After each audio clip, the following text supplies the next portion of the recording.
Welcome, my friends. I'm Kelly Mitchell, the Wine Siren. I am super excited today because the weather is horrible, but the sun is shining in my mind because I'm here with Cristian Vallejo, and he's all the way from Chile.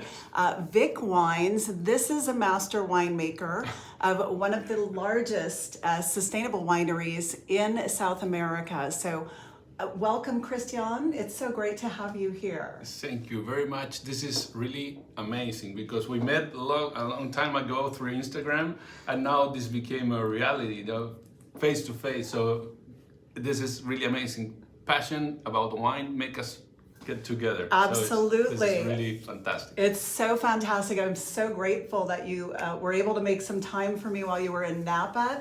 Cristian has been with Wine Spectator talking about his wine. There is a lot of buzz around the wine, and we're going to tell you about why in just a few minutes. But I would love for you to tell people a little bit about Vik Wines, the winery, its location, and what makes it special in your eyes. Well, first, the place is really amazing in terms of the diversity of flavors that we have in the property. The property is 4,300 acres, so it's 11,000 acres, and it's big, but we have 300 planted it. But the most amazing of that is that we have 6 valleys inside, different altitudes, sun exposure, so the quantity of flavors that we have in the property, it's amazing. And then we have been working, our philosophy to work is holism, and in the holism, which is the whole, it's more than the sum of each part, that comes from Aristotle. Our wine is the whole, but then each thing that we do, it's very important, and one of the most important pillars for us is sustainability. For the family, it's mandatory that we have to be careful with nature, and we have to take care about what we have in this beautiful terroir. So sustainability for us is really amazing. So with this wine, you have beautiful flavors from Millahue, it was a place where there was no wine before us, and you know that these beautiful wines also take care about nature. So that those two things are fantastic. That's amazing. And I mean, not only are you considerate of nature, and when you look at the size of the property, 11,000 acres. Is it hectares? No, or acres? Acres. Acres, okay. Yeah. And then only 300 that you've planted. So you've already got an eye on that, keeping the landscape a mixture of wildlife and forestry and natural. So that's really incredible. The other aspect that I love is how you've the winery itself sits so minimalistically within the landscape. Can you tell us a little bit about what makes the winery and the destination special? Yes, well, this combination of this amazing terroir plus the concept that sustainability is on the front, the family found an architect, a Chilean architect, Smiljan Radic, that his work is about to be to don't touch or don't break the nature. So the winery is hide in the middle of the vineyard. So when you arrive to the winery, you arrive to the to the vineyard, and they're between the vines, and then you see just a little white line, which is the roof of the winery, but you cannot see the dimension of the winery. And then your view goes through the hills, through the vineyards, through the place, not the winery. And then you are in contact with the grapes, with the vines, because for me as a philosophy, I make wine first in the fields and then in the winery. So 80% of the time I spend it in the fields, and you make wine in the fields during the whole year, and you finish that in the winery. So when you arrive here, you are in contact with the vines, you see the whole property, and you don't see the winery.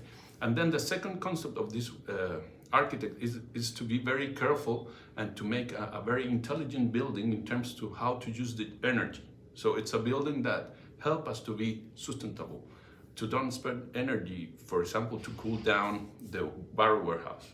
So it's an intelligent building in terms to reduce the quantity of energy that you need. And so all these make this amazing winery very beautiful you know that it's very respectful with nature, and the experience inside, it's amazing. You can taste the wines, you can see our barroir concept where we have a tonnellery inside now. So it's really beautiful to visit. Then you have all this amazing property where you can do horseback riding, biking, you can walk through, trekking, and then our hotel where you can stay 2 or 3 nights. Every room is about art. That's why our labels with art, and the family, they are really passionate about art. So you go there, one room, you will have the art for an artist, could be Chilean or not, and then the furnitures are all winners of an award. So also they are beautiful. So it's kind of a museum for modern art. So the experience in Vik, it's something really unique. Then the food, it's amazing. We have a culinary garden. So our chef, Pablo Cáceres, my friend, he cooks every day with what is fresh from the garden. Wow.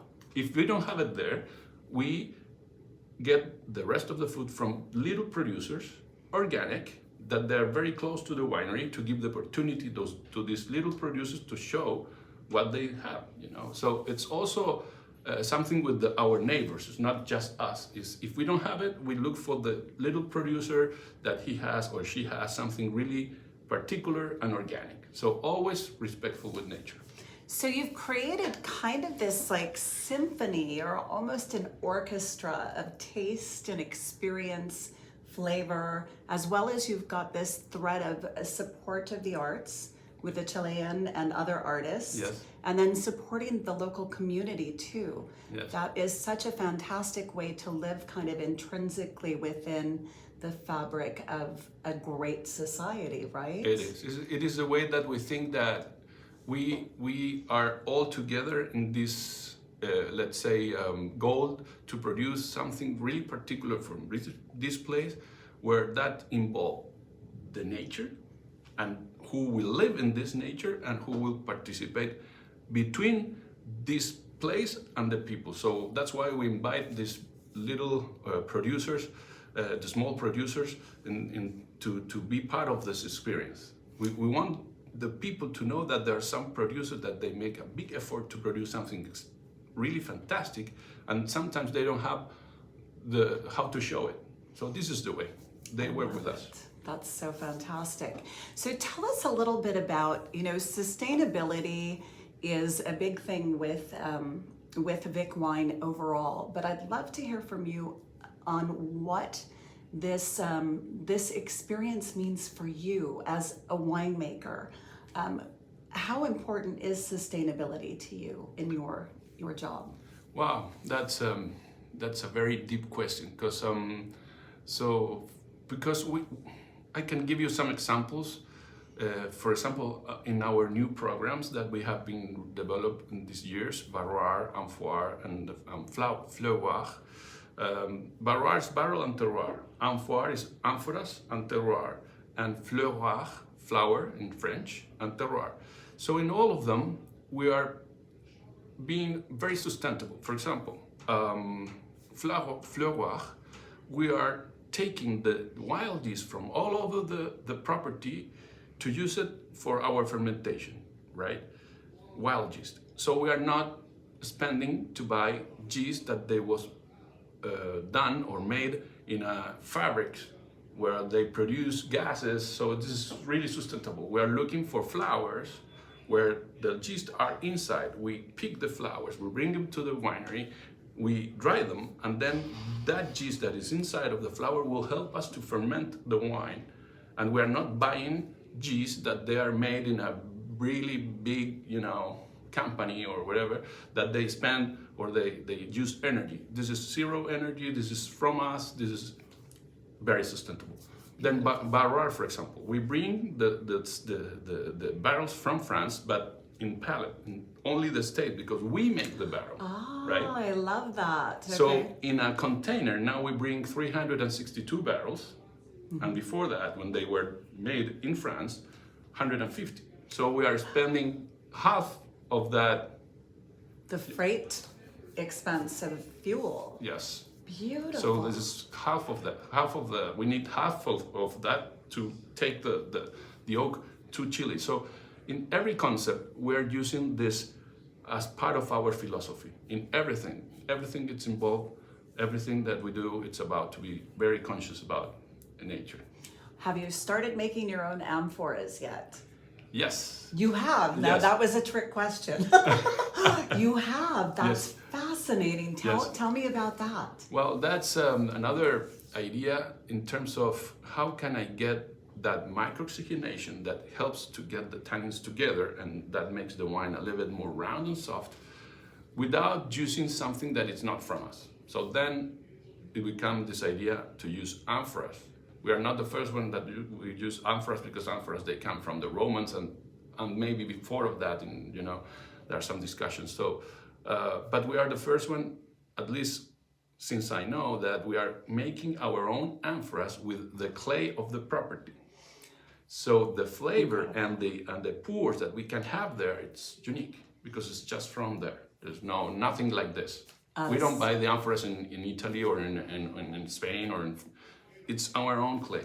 That is so beautiful. This is so, it's just so perfect, everything that you guys are doing. From the barrels and reducing the fuel. And fuel is something that I think we often take for granted because we are such a society of convenience today. We don't think when we click that Amazon button how those 2 cables that cost $5 got from China to our front door. And really the cost involved in freight is huge, and it's such a huge wear and tear on climate change. And our weather right now that you're enjoying, it's changing very much. We're in probably our 20th atmospheric river in the last 3 months, maybe more. So an eye on climate change is very important, and certainly doing whatever we can to reduce that. Tell us about the process in the vineyards now. What is happening out in the vineyards? Wow, today in the vineyard we have been, we never stop. We always look for something. We are always creating something. So there's 2 new projects in the vineyard that we're working on. First, that we did a big research about the different soils that we have because we have 100% rootstocks, which in Chile is not necessary, but for me it's good because we don't have phylloxera in Chile, but for me it's good. That helped me to be more precise at the moment of the harvest. And now this year we did a big research about the rocks that we have. So the first study was the first 2 meters, right? But now we study what we have as a mother rock at the very, very deep, Okay. And we found new kind of rocks that in fact the geographer is the second time that he found this type of rock in Chile. Once was in the very, very north, and now the second is here. And he cannot explain very well why it's there, because this rock is older than the whole coastal range, which is older than the Andes. So the good thing of this rock is that this rock, it's able to support a very high quantity of temperature. So again, if we are making fire with our own oak to toast the barrels, we can put these rocks underneath, we can make them go very high temperature, they keep that temperature, and we can toast the barrels now with these rocks. So we are always working on something new, and this will be a new way to toast barrels. So and I think we will be the only ones this way. So it will be amazing. So even with the amphoras as well, toasting your own barrels with indigenous rocks. Yes. That you're really not sure where they came from. Like that could be part of the plates moving. They're so ancient. Yes, it is. I mean, in fact, everything in Chile, everywhere is it's about the volcanoes, right? Right. So first was the coastal range, and then the Andes. So the coastal range is older than the Andes, but these rocks, they are older than the coastal range. So why they are there, that explanation he is studying right now. In fact, he takes samples and he take it to the university, and they're studying something with that, because it's not, there's no explanation now why those rocks are there, but they are. So, and the good thing is that they will help us to do something different again. So more layers of flavors, Absolutely. And that is why the wine is so good. You're starting to get And I remember when we first started talking, I didn't know a lot about Vik Wine, and it's been a process of education over the last 2 to 3 years since we first started talking. But the wine always started out really brilliant, and it's just getting better and better. And now you've added this floral yeast, which is indigenous to your region and your property, which is so important. So we have the Piu Belle. Piu Belle, yes. Piu Belle. La Piu Belle. I want to show you guys the bottle because this is really, not only is the wine extraordinary, but the art on the bottle. And I've literally had people take the bottle from me when it's empty and ask if they can keep it. It is that cherished. So tell us a little bit about this vintage, if you will, and what's in the bottle. Well, the label, it's a piece of art from a Chilean artist, Gonzalo Cienfuegos. And the idea came from the hotel. When we were launching the hotel, the family came to check every room, and that everything was, placed in the perfect and everything. And then they go into the Gonzalo Cienfuegos room, and then Carrie grabbed this bottle and she said, "Wow, this is the most beautiful." And then it became the idea to use it as a part of the bottle, like the label, and the name La de Piu, most in Spanish, Italian, and Belle, French, the most beautiful. And then we come up with this idea. At that moment was really challenging because there was no bottles like this. And imagine you take this bottle and you don't know if it's red or white or what is inside. But finally, today it's very successful in Brazil, everywhere, because the wine is good and the label is beautiful. The wine is really wonderful. I'm going to let you see a little pour. We're going to taste some here. Hey, I did it without spilling. Look at that. That's great. So I do have talent. For us. Tell my husband. I know I do have talent. But it's really just such a lovely wine. Now you've made this a little bit different, and we've alluded to a bit of that. But tell us what's different in this vintage that has not happened in previous vintages. Yes. Well, you know that we have in the property a beautiful influence of the wind that comes from the ocean. So we are very close to the ocean. So the ocean Pacific for us is really important in terms of the wind, the temperatures, everything.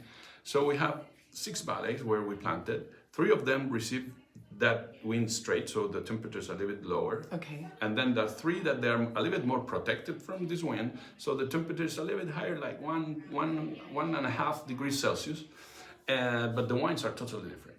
So this area where the temperatures are a little bit higher, we have more Carmener and some Cabernet Sauvignon, and that gives us this personality of wine, like very new world, but very elegant, based on Carmener and a touch of Cabernet Sauvignon. So here we have 68% Carmener, 14% Cabernet Sauvignon, and 14% Cabernet Franc. It's the first one with Cabernet Franc. Wow. And you can see that it has that beautiful, fruit aspect of the blackberries, dry plum, spicy. Some violet in there as well, yes, from that Cab Franc. Yes. It's beautifully in terms of the fruit. And there's something very special in this wine, this is the first version of La Piu Belle with Amphora, Terroir, and Fleuroir. The 3 concepts are in this one, the 2020. I don't know if my mouth is watering because of how you made it. It's got to be because of the taste, because it is so fresh and beautiful, very fruit forward, but it's not heavy. So it's just one of those wines. I think the perception might be with the Carmenere, it's a little heavy, but it's not. It's absolutely stunning. And this has the flower yeast that you were talking about. The flower yeast, yes. This is the first year where we start with this project, and we start with 1 tank of Carmener, which is inside here. And the result was amazing because the wine was really very expressive in terms of the fruit, and then kind of very vibrant, and that helps with the fruit here. Then the amphoras help with the vibration, the vibrancy of the wine, the tension, and the Terroir it's not only about the concept that we are using our own oak, is that also we learned how to toast for this style of wine, for this personality. We toast different for Vik and for Miña Cala, but the toasting for this is special. So this wine, we are made it in the way to express in the most beautiful, pure way this fruit from the Cabernet Sauvignon and from the Cabernet Merlot. This is 68%. And you do get some of those, you do get some baking spices, but they're so subtle. I mean, it's like the tannins are really beautifully integrated. I didn't think it could be better than it was last year, but it is. It really is. Yeah, this is fascinating. So I'll bet you all the winemakers now are trying to figure out how they can too harvest yeast from the flowers that are growing in their vineyards. It's really and also it's a beautiful process because all the team, all the, let's say, winemaking team, everybody, winemakers and everybody in the winery, from the lab, everything, we go out and we harvest the flowers. So we go in the creeks, you know, and we harvest flower from the grasses. It's amazing. And you know, the mouthfeel of this wine is so, you're so right, it's not heavy, but it has that volume. This is for me kind when during the night you are looking at the stars. Stars are everywhere, but you cannot grab it, you know. It's like it's full and it's so big and it's impressive and beautiful, but you cannot grab. So this wine has this beautiful volume in the middle mouth that you feel that's, wow, this is beautiful, but it's not heavy. Exactly. It's so easy to drink finally. It really is. It really is. The aromas are breathtaking. It's almost one of those, I want to call this has some mid-palate magic. And that's one of the things I think when producers are creating wine, the mid-palate is something that a lot of wine pros are, you know, looking to see if it even exists because so many people miss the mark. This is so on point with a balance, the elegance, it's ethereal. It is ethereal. It's like the stars, like you said, trying to grab the stars. Yeah, They're just I love that definition. I love it. Thank you. It's good. Beautiful. I mean, Thank you. It's the wine. The wine is like that. Very beautiful. I would use it. You and your team have done absolutely amazing things with this wine. Thank you, and thank you for sharing it. Now, I do want to talk about the Vik wine as well, because this is a new release too. Yeah. And we're not going to open this today because we've opened this and I'm not going to let it go for a long time. But we've got the new release of the Vik. So can you tell us what this vintage was like? And well, this vintage was so special. It was after the 18. The 18 for me was the personality. When the vineyard shows after 11 years, every single parcel shows their personality. So that makes me think about these 3 new projects, how to show this more pure. And the 19, it has some of this new project. In this case of Vik, it's Terroir concept, the barrels, and the Amphora. And this is 76% Cabernet Sauvignon and 24% Cabernet Franc. And I think that Cabernet Franc in the time will go a little bit more and more, given this beautiful aspect that this wine has. It's very linear, mineral, has beautiful layers, really complex. But it's the complexity that I like in terms that in every glass you feel something different. Wow. But it's finally easy to read. And why I said easy to read, because I always said that this wine for me, it's a book. Every glass is a chapter, every sip is a page. I love that. Really tells you a story. And that's why I said it's easy to read, because you have this complexity that makes every glass different, every chapter different, but also you can read it. This is the type of book that you go in and you cannot stop. You know, that you read the first chapter and you go to the second and it's just like, wow, this is so good. Whoops, the bottle's gone. And then, that's the best part, the bottle is gone. So another one. So it becomes an encyclopedia in Spanish, you know, like when you have different books from the same topic, you know. Absolutely. So what are we talking about ageability for the Vik? Well, that's a good question. I would love to have a Vik from, I don't know, 1980, but we are very young. We have 16 years old.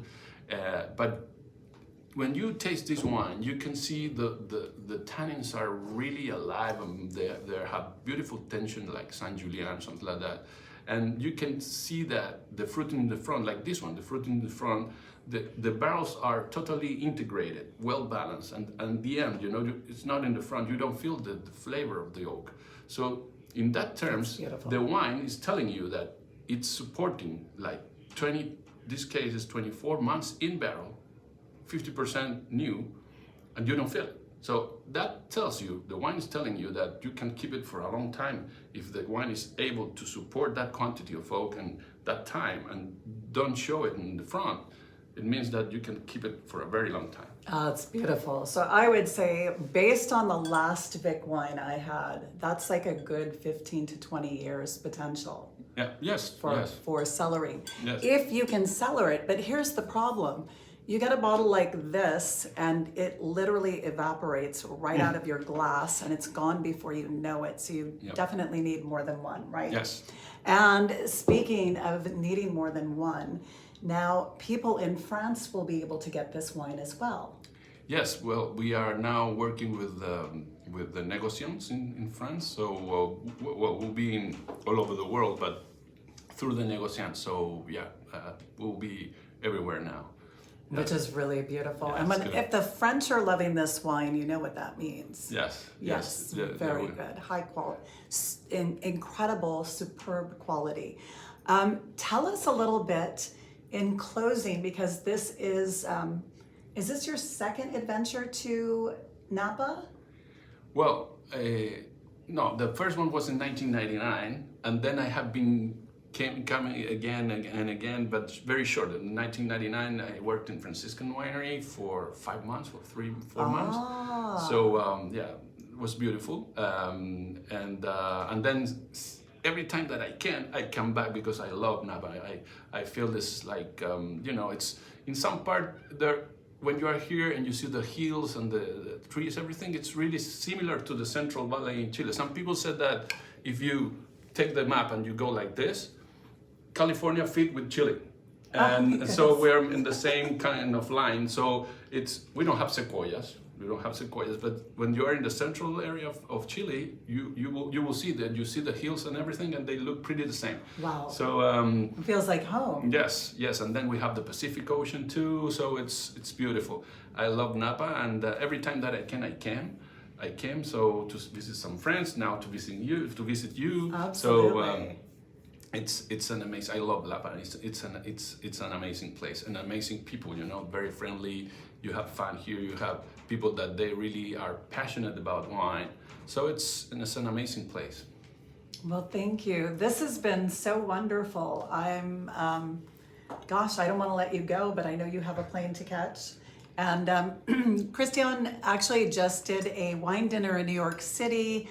I'm hoping you're going to be doing more of those so more people get the benefit of tasting your beautiful wine and experiencing it with you, as well as food and a great environment. Yeah, let's see if we can do some more winemakers dinner here in California. So absolutely. I'll do whatever I can to help and support. Thank you very much. Thank you. Cheers, Cristian. And thank you so much for joining us. Thank you for inviting me. Wow. Okay, do us a favor. Follow Cristian Vallejo on Instagram. Go to vikwines.com and check out their website. Look at the destination. Everything that we've told you is there and so much more. And just the vibe that you're going to get from this incredible, sustainable destination is enormous. So to your health and to good people in wine. Cheers again. Cheers. Thank you. Thank you.